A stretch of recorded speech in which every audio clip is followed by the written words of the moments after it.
Alhamdulillahi Rabbil Alamin. Wassalatu wassalamu ala ashrafil mursalin. Nabiyyina Muhammadin wa ala alihi wa ashabihi ajma'in. Assalamu alaikum wa rahmatullahi wa barakatuh.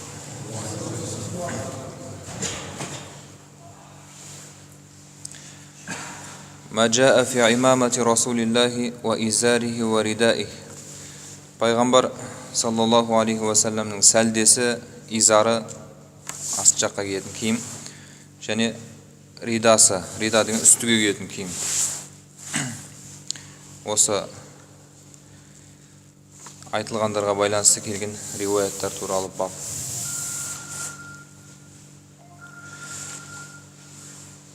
Джабир ибн Абдулла радиаллаху анху айтады: Дахала набию Макката яумал фатхи ва алейхи имаматун сауда.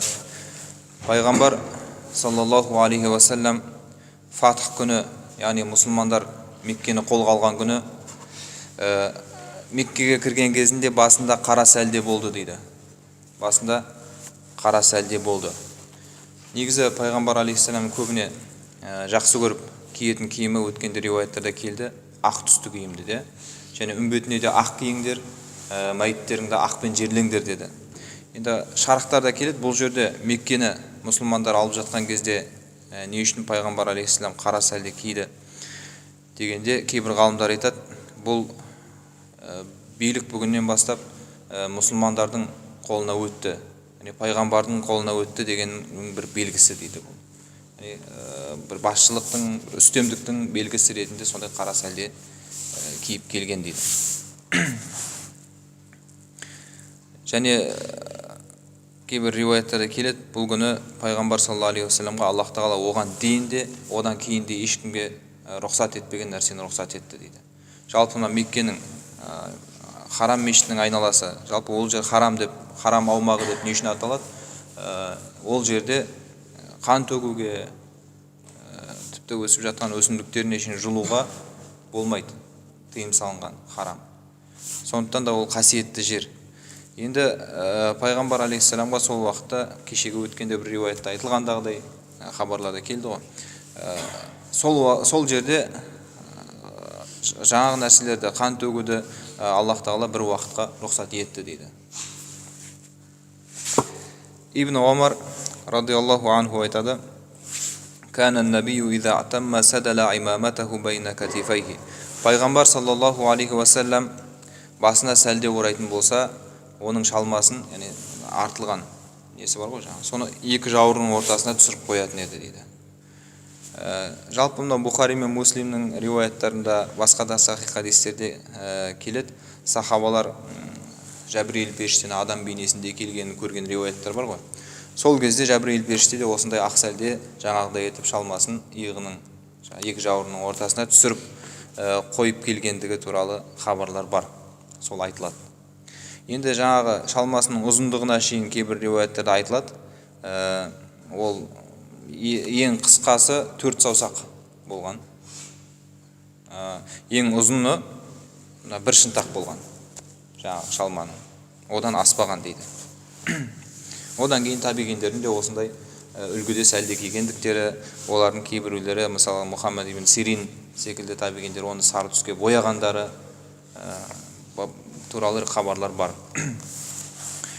Ибн Аббас радиаллаху анху айтады: Анна набия саллаллаху алейхи ва саллама хатабан наса ва алейхи имаматун дасма. Пайғамбар саллаллаху алейхи ва саллям адамдарға хутба айтып жатқан кезде, оның басында дасма деген енді көп түрлі мағыналарды білдіреді. Соның бірі тозған, яғни тозығы жеткен сәлде болатын дейді. Жалпы пайғамбар алейхиссалам бүкіл мұсылман мемлекетін, жалпы бүкіл мұсылмандар жерлерін басқарып, Аллах тағаланың әмірін жерде орнатып тұрған адам болса да, қолында қыруар мүмкіндік болып тұрса да, жалпы дүниеге қызықпағандығын білеміз. Абу Бурда радиаллаху анху айтады: أخرجت إلينا عائشة رضي الله عنها كساء ملبدا وإزارا غليظا. Айша анамыз бізге сондай қалың үстіге киетін киіммен дәл сондай қалың астыға киетін киім, жаңағы изармен кисе, екеуін алып шықты дейді үйінен. Сөйтіп көрсетті дейді бізге. Қубида руху расулиллахи фи хадайни. Сосын Аллахтың елшісі саллаллаху алейхи уассалам осы екі киімде жан тапсырды деп айтты дейді. Яғни пайғамбар алейхиссалам соңғы дүниеден өтер кезіндегі киген киімі сол екен. Жалпы енді бұның барлығынан біз білеміз, сахабалар болсын, табигендер болсын, пайғамбар алейхиссалам тіпті артында қалған киімінің өзін көргісі келіп, қызыққандығын білеміз. Әйтпесе бұлай мысалға Айша анамыздың бүйтіп алып шығуына не себеп болды басқа? Олар сұраған, киімі қандай еді, ол қандай аяқ киім киіп еді, яғни сақтап қойып жүргендер болған үйлерінде. Кейбіреулер кейін табаррук қылып соны пайдаланғандықтар ол келесі баптарда Аллах қаласа келеді. Убайд ибн Халид радиаллаху анху айтады: "Байна ана амши бил мадинати из инсанун хальфи яқул." Мен Мадинада, яғни Мадинаның көшелерінің бірінде кетіп бара жатқанымда артымнан біреу "Ирфа изарака фа иннаху атқа ва абқа."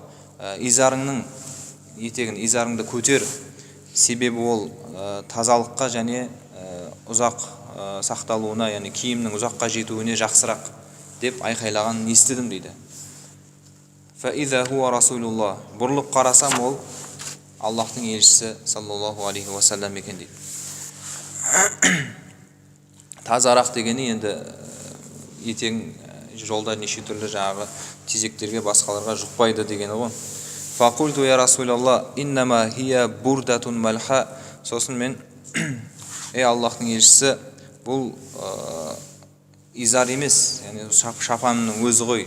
Бурда деген үстіге киіп алатын киім, өзі сондай ұзын болады, арабтардың сондай бір киімдерінің бір түрі ғой, ақ жолақтары болады. Сондай, яғни изар емес қой дегендегісі ғой. Сөйтіп айтып едім дейді пайғамбарымыз алейхиссалам: "Амалака фия усва." Мен саған үлгі емеспін ба не деп айтты дейді жаңағы кісіге, сахабаға. Сонда фаназарту фа иза изаруху иля нисфи сақайхи. Сөйтіп пайғамбар алейхиссалам өзіне қарасам, оның жаңағы изары балтырының жартысына дейін ғана түсіп тұр екен дейді.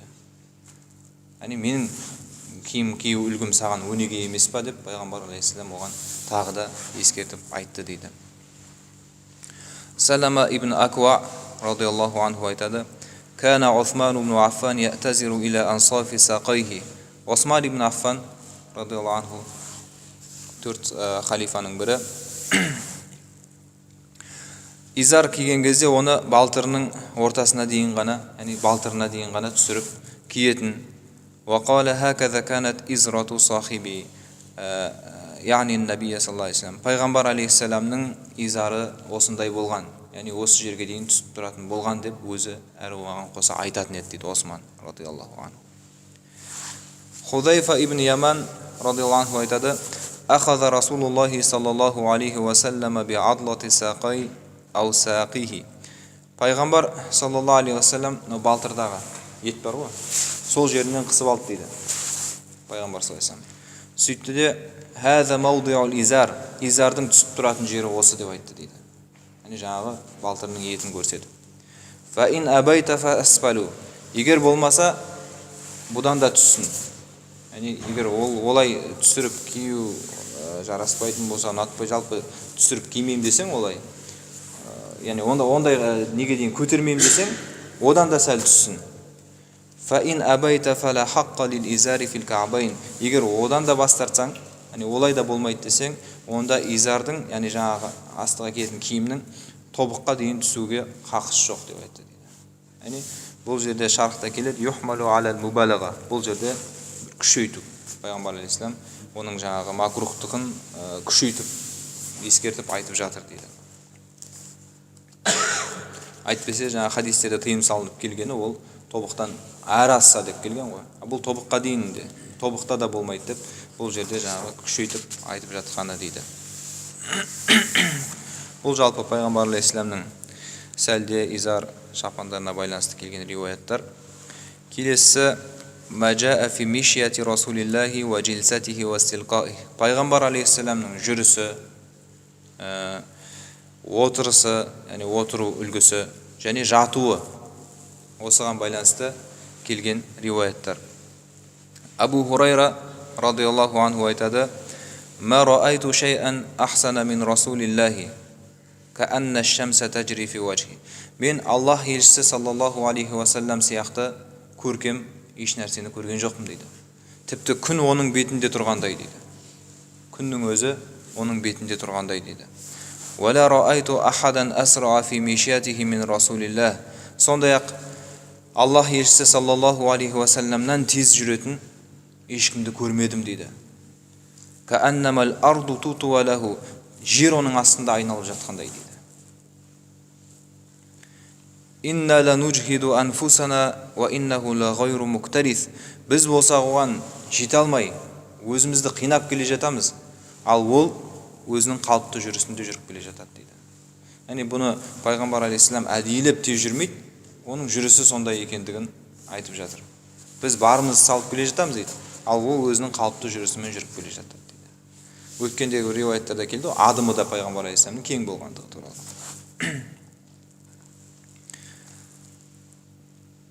Қайла бинт Махрама деген әйел сахаба айтады: "Аннаха раат Расулаллахи фил масджид." Ол өзінің пайғамбар саллаллаху алейхи вассаламды мешітте көргендігін айтады. Енді ол уақытта білесіздер, мынадай мешітте әйелдердің бөлмесі, еркектердің бөлмесі деген болмаған. Осындай бір мешіт, әйелдер артқы сапта, ең соңғы сапта намаз оқиды. Еркектер намаз оқып болғаннан кейін дереу дұғаларын қылып, зікірлерін, таспихтерін айтып болам дегенше әйелдер дереу шығып кетеді. Сондай болған ғой. Сөйтіп пайғамбар алейхиссаламды бұл енді намаздан тыс басқа уақытта болса керек, мешіттің ішінде көрдім. "Ва хуа қаидун ал-қурфаса" дейді. Қурфаса деген бір отырудың бір бейнесі.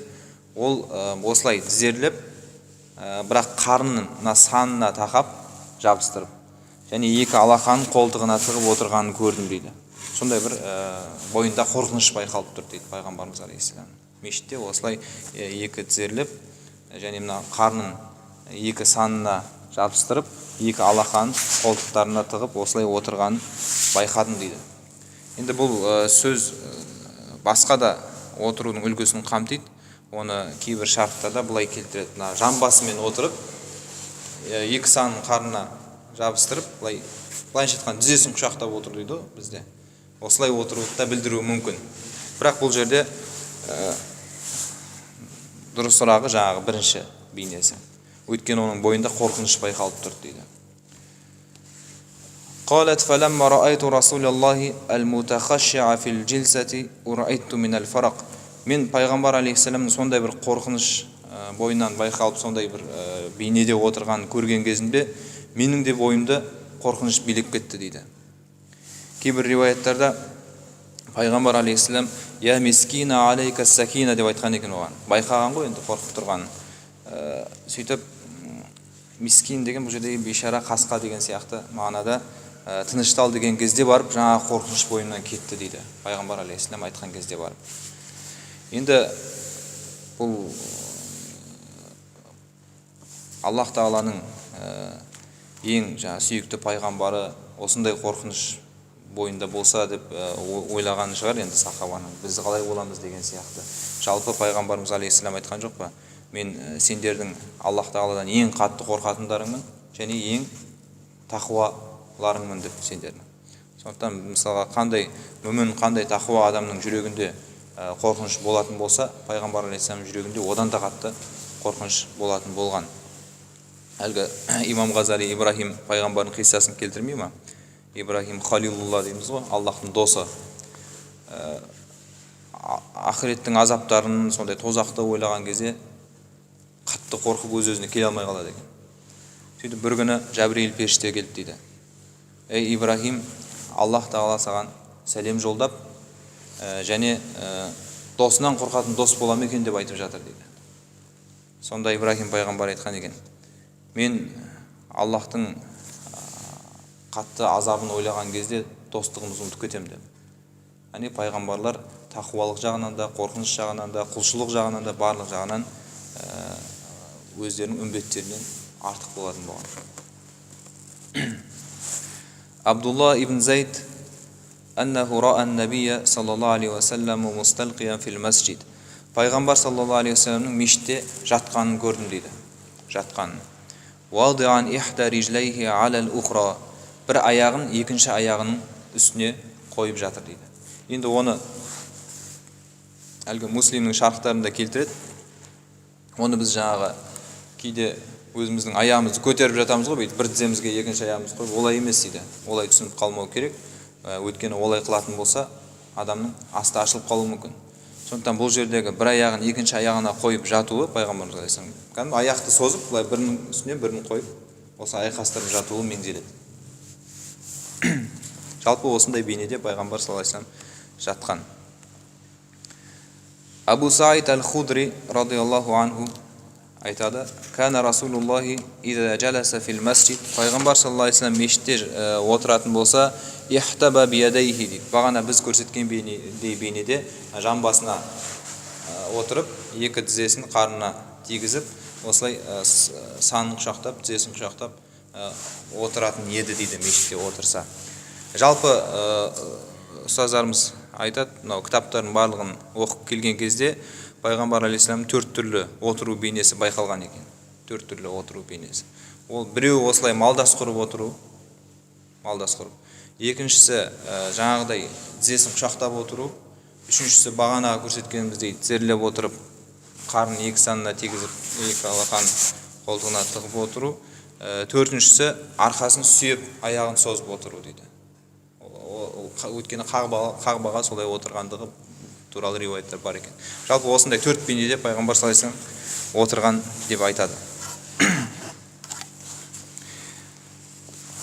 Келесі тақырып баб маджаа фи туқати расулиллахи саллаллаху алейхи вассалам ва тикаи. Пайғамбар алейхиссаламның сүйеніп отыруы немесе сүйеніп тұруы, осыған байланысты келген риуаяттар.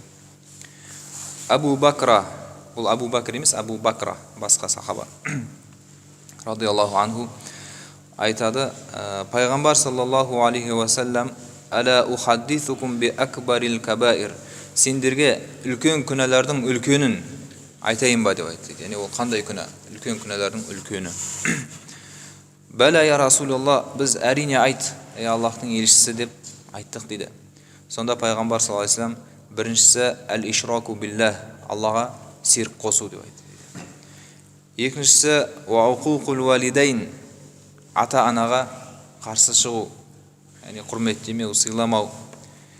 Уаджаласа Расулуллахи саллаллаху алейхи вассалама ва кана муттакиан. Осы екеуін айтқан кезде жаңағы Аллаға серік қосу біріншісі, екіншісі ата-анаға қарсы шығу деп осыны айтқан кезде пайғамбар алейхиссалам сүйеніп жатқан еді дейді. Не сол жағына, не оң жағына осылай сүйеніп жатқан еді шынтақтап дейді. Үшіншісін айтатын кезде орнынан тұрып, ва шахадату зур, жалған куәлік беру деп орнынан осылай отырып, яғни сүйеніп жатқан еді, отырып алып айтты дейді. Ау қаулу зур, немесе жалған сөз айту. Фамазала Расулуллахи яқулуха хатта қулна лайтаху сакат. Пайғамбар алейхиссалам оны соншалықты көп айта берді, біз тоқтаса ғой деп айттық дейді ішімізден. Яғни пайғамбар алейхиссалам былайша айтқанда жанымыз ашылды дейді. Соншалықты жаңағы сөзді айта берген кезде. Енді бұл жерде ғалымдарымыз келтіреді, әлгі жалған куәлік берудің қаншалықты өзгелерге зияны тиетін, сондай бір зардабы тиетін күнә екенін көрсетіп, пайғамбар алейхиссалам бұлай мән берсін деп жаңа қайталап айтып жатты дейді. Енді мысалға Аллаға серік қосу, ата-анаға қарсы шығу, ол да үлкен күнәлар ғой. Бірақ жаңағы жалған куәлік беруде мысалға жазықсыз біреу зиян шегуі мүмкін. Яғни жаңағы жазықты біреу құтылып кетуі мүмкін. Сондай сияқты басқа біреулердің өміріне зиян тиетін үлкен күнә болғандықтан оған маңыздырақ жаңағы маңыздылық беріп қайталап айтты дейді. Абу Джухайфа радиаллаху анху айтады: пайғамбар саллаллаху алейхи вассалам амма ана фала акулу муттакиан. Мен болсам сүйеніп жатып, яғни шынтақтап жатып тамақ жемеймін деп айтты дейді. Пайғамбар алейхиссалам жалпы олай тамақ жемеген. Біз кейде жастыққа шынтақтап сол жағымызға немесе оң жағымызға жатамыз. Былайша кезде жатқан пайғамбар алейхиссалам. Бірақ олай жатып тамақ жемеген. Джабир ибн Самура радиаллаху анху айтады: Раайту Расулаллахи муттакиан ала висада. Мен пайғамбар саллаллаху алейхи вассаламды жастыққа шынтақтап бір жағымен жатқанын көрдім дейді. Енді бұл көргендегі басқа риуаяттермен алып қарағанда сол жағына шынтақтап жатқан пайғамбар алейхиссалам.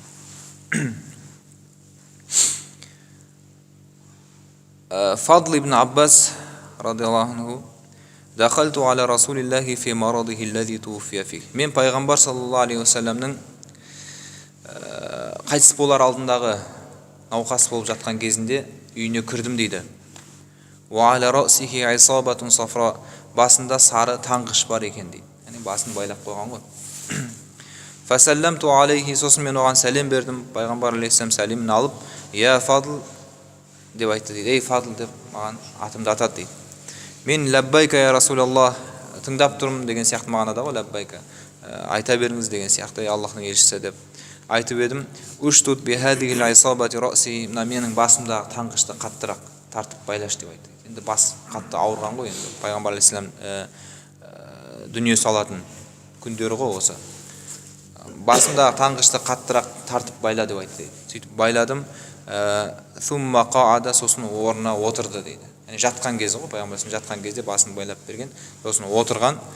Фавада каффаху аля манкиби, қолын менің иығыма қойып, сумма қама фадахала фил масджид, сосын орнынан маған сүйеніп тұрды да мешітке кірді дейді. Бұны риуаятты келтіруіндегі мақсат, яғни пайғамбар алейхиссаламның жатқандығын көрсетеді.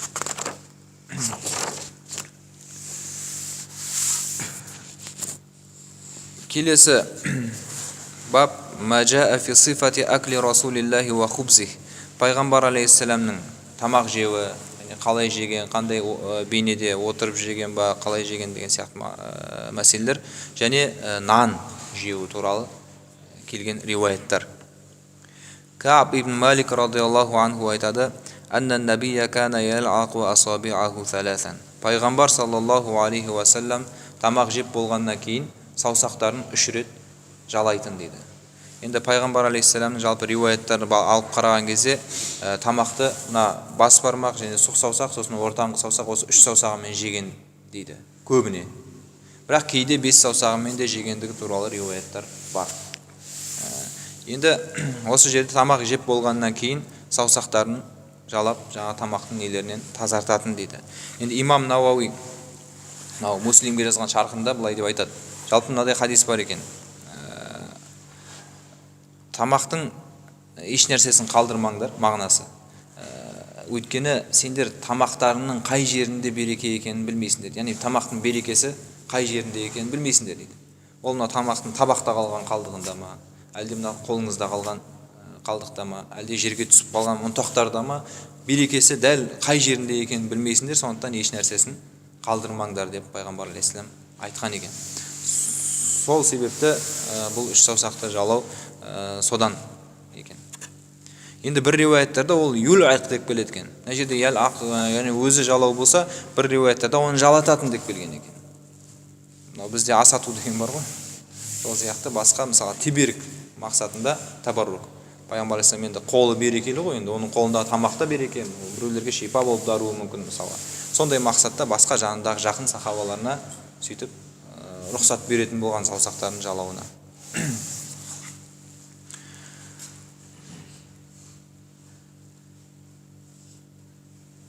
Келесі басқа бір риуаятта кана Расулуллахи я'кулу би асаби'ихи салас ва ял'ақхум.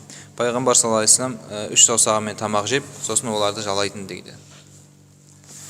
Анас ибн Малик радиаллаху анху айтады: "Утия Расулуллахи би тамрин фараайтуху я'кулу ва хува муқ'ин минал жу'." Пайғамбар саллаллаху алейхи ва салламға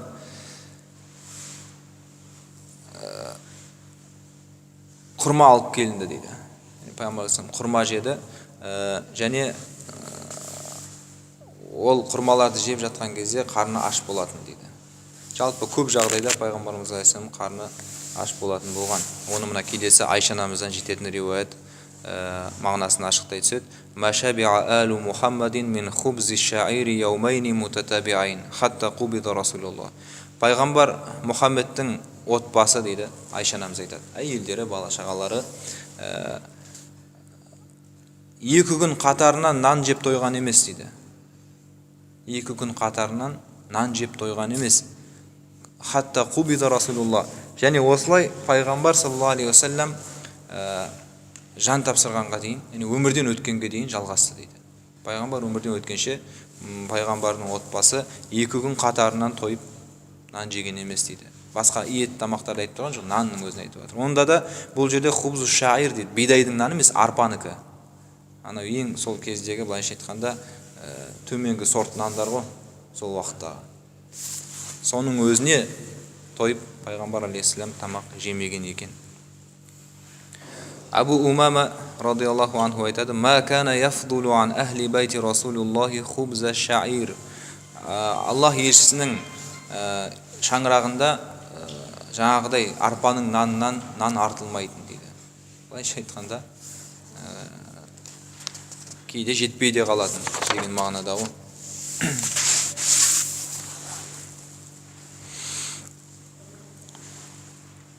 Ибн Аббас радиаллаху анху айтады: "Кана Расулуллах ябитул лаялияль мутатабиата тавиян хуа ва ахлуху ла яджидуна ашаан." Пайғамбар саллаллаху алейхи уассалам ұзақ, яғни бірі жалғасқан түндер бойы өзі де отбасы да кешкі асқа жейтін еш нәрсе таппай отыратын дейді.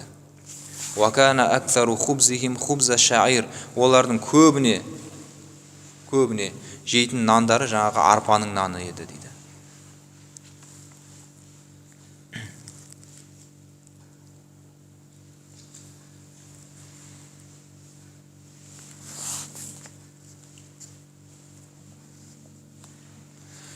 Және мына жерде бір риуаяттарда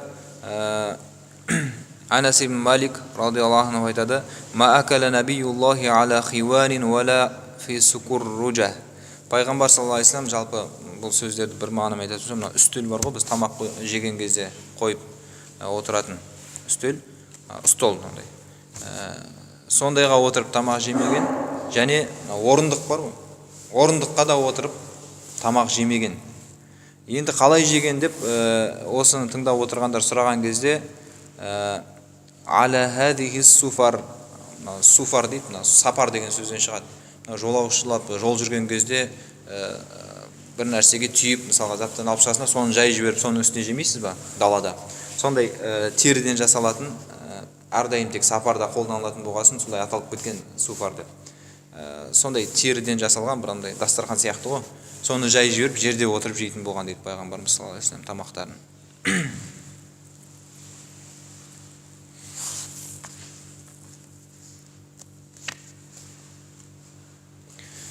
Келесі риуаятта Айша анамыз радиаллаху анху айтады: "Пайғамбар саллаллаху алейхи уассалам дүниеден өткен халін есіме алсам, жылағым келеді" дейді. "Валлахи ма шабиа мин хубзин ва лахмин марратайни фи яумин." Аллахтың атымен ант етейін, ол бір күнде 2 рет тамақ жемеген дейді. Бір күнде 2 рет тоймаған дейді. Еттен немесе наннан. Жалпы ет жегендігі туралы риуаяттар бар ғой. Және еттің қайсысын жақсы көргендігі туралы жалпы пайғамбар алейхиссалам тамақ тойып жегендігі де туралы бар, бірақ ол жерде тою мына біздің түсінігіміздегі тою емес дейді ғалымдар айтады. Жеткілікті мөлшерде жегенін тойып жегені деп айтқанда, жеткілікті мына әлін әйтеуір денесін алып жүретіндегі мөлшерде жеуді пайғамбар алейхиссаламның олар тойып жеу деп айтқан. Енді біздің бүгінгі күніміздегідей жей алмай қалғанша жеу деген ол заманда енді былайша айтқанда пайғамбарымызда да сахабаларда да болмаған екен. Енді ғалымдарымыз айтады, әдетте біз тамақ жеп болғаннан кейін альхамдулилля деп Аллаға шүкіршілік айтамыз, мақтау, мадақтар айтамыз. Енді кейде тойып тамақ жеп қойсақ ше, ондай кезде альхамдулиллаға қосып астағфирулланы да айту керек дейді. Себебі тамақты бергенің үшін Алла саған шүкір. Ал осы тамаққа қатысты мен бір әдепсіздік істеп қойғаным үшін, шамадан тыс тойып қатты жеп қойғаным үшін кешір деп астағфирулланы да қосып қою керек дейді. Ондай өзін сезген кезде ше адам. Тағы бір риуаят Айша анамыздан радиаллаху анха. ما شبع رسول الله صلى الله عليه وسلم من خبز الشعير يومين متتابعين حتى قبض. Пайғамбар саллаллаху алейхи уассалам өмірден өткенше екі күн қатарынан бағанағыдай риуаят арпаның нанына тойып жемеген дейді. أقول قولي هذا وأستغفر الله لي ولكم. اللهم صل وسلم على نبينا محمد وعلى آله وأصحابه أجمعين.